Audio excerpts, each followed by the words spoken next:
ini caranya biar ikannya ini bisa tetap fresh nyampe ke Jepang dan harganya mahal.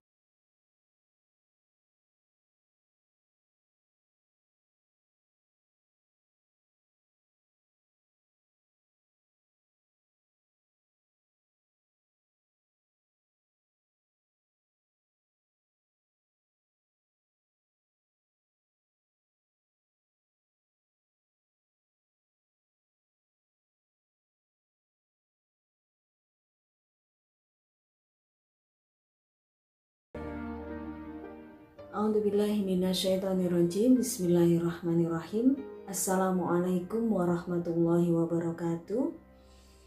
Alhamdulillahirabbil alamin. Assalatu wassalamu ala asrofil anbiya'i wal mursalin sayyidina wa maulana Muhammadin wa ala alihi wassahbihi ajma'in. Asyhadu an la ilaha illallah wahdahu la syarikalah wa asyhadu anna Muhammadan abduhu wa rasuluhu la nabiyya ba'da. Kali ini saya ingin memberikan sebuah motivasi, ingin memberikan semangat ya, bagaimana agar senantiasa hidup kita itu dinamis, hidup kita itu penuh dengan warna gitu ya, tidak monoton dan tidak membosankan. Alhamdulillah, atas berkat rahmat Allah kita masih diberikan kesehatan hingga hari ini. Kita masih diberikan kesempatan, kita masih diberikan begitu banyak nikmat ya. Yang niscaya ketika kita ingin menghitung-hitung nikmat Allah itu, maka tidak akan pernah sanggup untuk menghitungnya. Kita masih bisa menikmati berjuta ya, macam warna. Kita masih juga bisa mengecap ribuan rasa. Indra pengecap kita masih diberikan kenikmatan oleh Allah untuk merasakan berbagai macam. Gitu. Teman-teman rahimakumullah, sholawat serta salam kita haturkan kepada baginda Nabi besar Muhammad Sallallahu Alaihi Wasallam beserta para keluarga, para sahabat dan juga orang-orang yang senantiasa istiqomah, senantiasa berusaha menjadikan beliau sebagai role model di dalam kehidupannya, menjadikan beliau sebagai trendsetter yang harus kita contoh dalam segala aspek kehidupan. Karena beliau adalah contoh yang sempurna sebagaimana firman Allah di dalam Al-Quran. A'udzubillahiminasyaitonirrajim. Bismillahirrahmanirrahim. Laqad kana lakum fi Rasulillahi uswatun hasanah. Ya. Sungguh telah tampak nyata pada diri beliau uswatun hasanah, suri tauladan yang baik. Bagi orang-orang yang ingin mendapatkan keridhaan dari Allah, bagi orang-orang yang ingin mendapatkan keberkahan hidup, ampunan Allah dan hal-hal yang Allah ridhoi lainnya.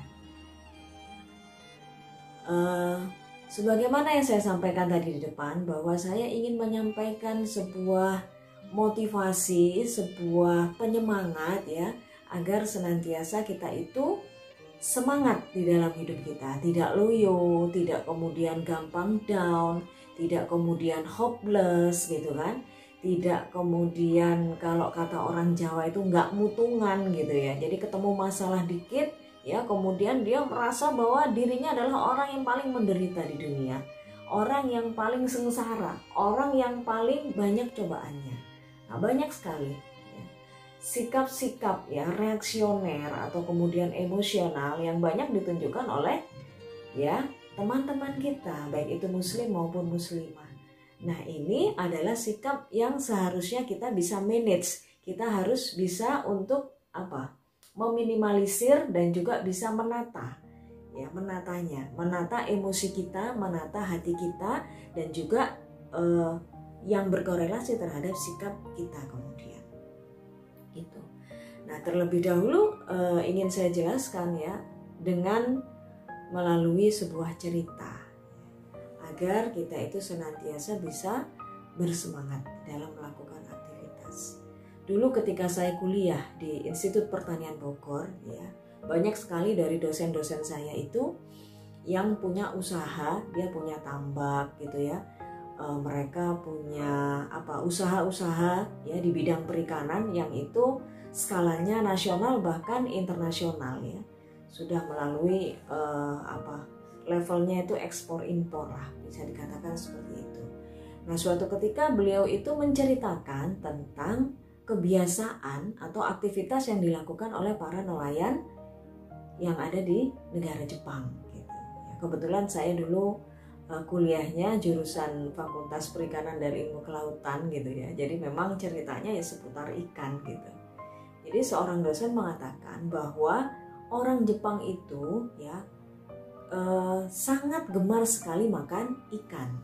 Gemar sekali makan ikan. Jadi favorit banget ya.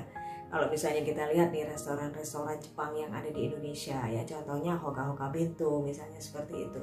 Atau mungkin ya banyak lagi lah KW-KW-nya gitu ya, yang intinya mereka itu ingin memperkenalkan masakan Jepang di Indonesia agar menjadi salah satu preference gitu, atau menjadi salah satu rujukan bagi orang Indonesia untuk menikmati makanan gitu ya.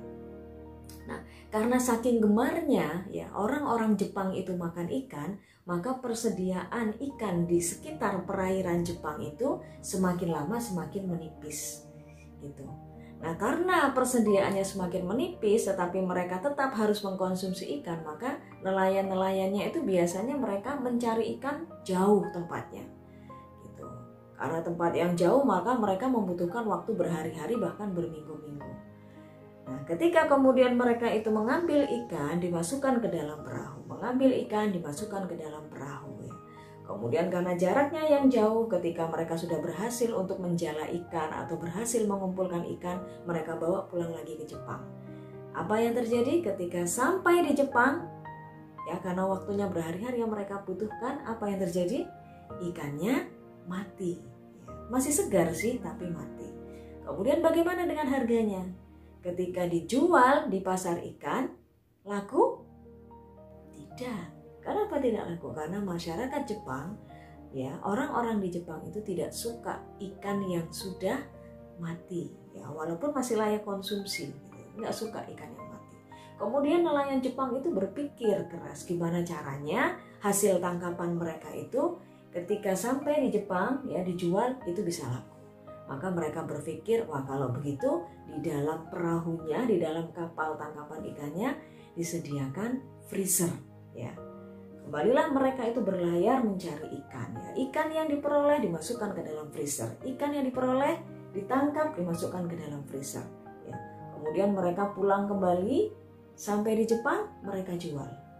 Bagaimana harga ikannya? Apakah laku? Laku, tapi murah. Kenapa? Karena orang Jepang tidak suka ikan yang beku, yang sudah dibekukan. Nah, kemudian para nelayan Jepang berpikir lagi gimana ini caranya gitu kan. Gimana ini caranya biar ikannya ini bisa tetap fresh nyampe ke Jepang dan harganya mahal. Maka mereka berpikir gitu kan, wah ini harus dikasih kolam kalau begitu. Jadi ikan yang ditangkap masukkan ke dalam kolam. Ikan yang ditangkap dimasukkan ke dalam kolam gitu ya.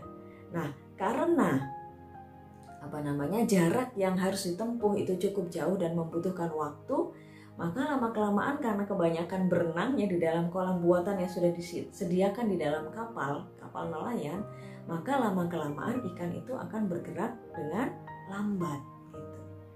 Kemudian nelayan Jepang berpikir kembali, ini gimana caranya nih? Nanti kalau lama-kelamaan ini berenang kemudian mereka kecapean, nanti ujung-ujungnya juga bakalan mati gitu kan. Gimana caranya biar mereka itu tetap gesit gitu ya.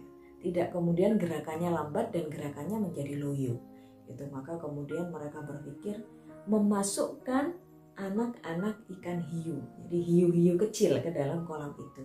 Ketika mereka selesai ditangkap, dimasukkan ke dalam kolam, ditangkap, dimasukkan ke dalam kolam buatan yang sudah disediakan itu ya. Ketika mereka bergerak ke sana kemari gitu kan, kemudian setelah lama mereka loyo. Pada saat itulah kemudian nelayan Jepang itu melepaskan hiu-hiu kecil ke dalam kolam itu. Ya, ketika sudah mulai merasa malas, ikan-ikan yang bergerak gitu kan, dilepaskan hiu-hiu kecil.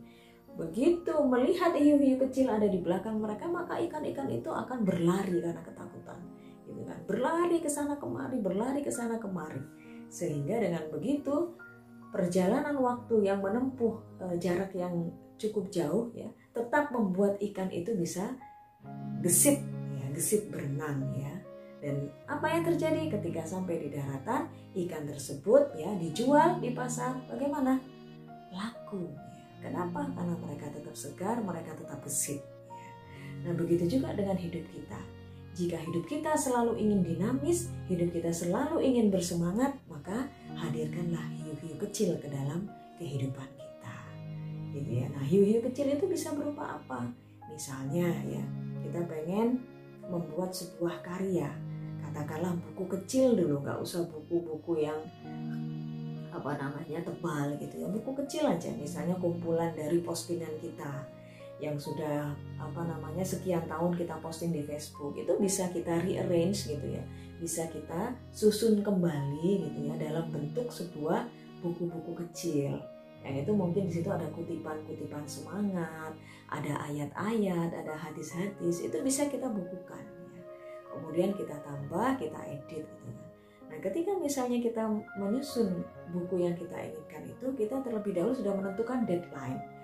Nah, untuk biar lebih semangat lagi, deadline itu kemudian kita share, misalnya kita mau kita sampaikan kepada publik, kepada teman-teman kita share ke sosial media bahwa kita akan launching sebuah buku gitu ya, buku kecil yang berisi tentang semangat ataupun motivasi misalnya begitu. Nah, itulah yang kemudian membuat kita itu terpacu untuk menyelesaikan. Kenapa? Karena deadline-nya sudah kita tentukan dan juga kita sudah men-share ya ke sosial media bahwa kita akan melakukan launching buku yang kita tulis. Nah, itu adalah salah satu tipsnya membuat kita senantiasa bersemangat gitu ya. Atau misalnya juga kalau dalam dunia bisnis ya, dunia perdagangan gitu kan bisa kita misalnya share ke sosial media ya, kita ambil foto-foto dari dagangan mungkin yang akan kita publish gitu kan, yang akan kita publikasikan, ambil foto yang bagus kemudian kita share, siapa nih yang mau pesan ya, kita share kemana-mana. Itu kan juga salah satu yang membuat hidup kita senantiasa dinamis, semangat gitu, nggak monoton hidupnya. Maka hadirkanlah hiu-hiu kecil di dalam kehidupan kita. Nah, hiu-hiu kecil itu ya kita yang tahu apa yang membuat kita terpacu, apa yang membuat kita bisa semangat menjalani hari-hari. Nah, itu dia sedikit yang bisa saya sampaikan. Semoga bermanfaat. Wabillahi taufiq wal hidayah. Assalamualaikum warahmatullahi wabarakatuh.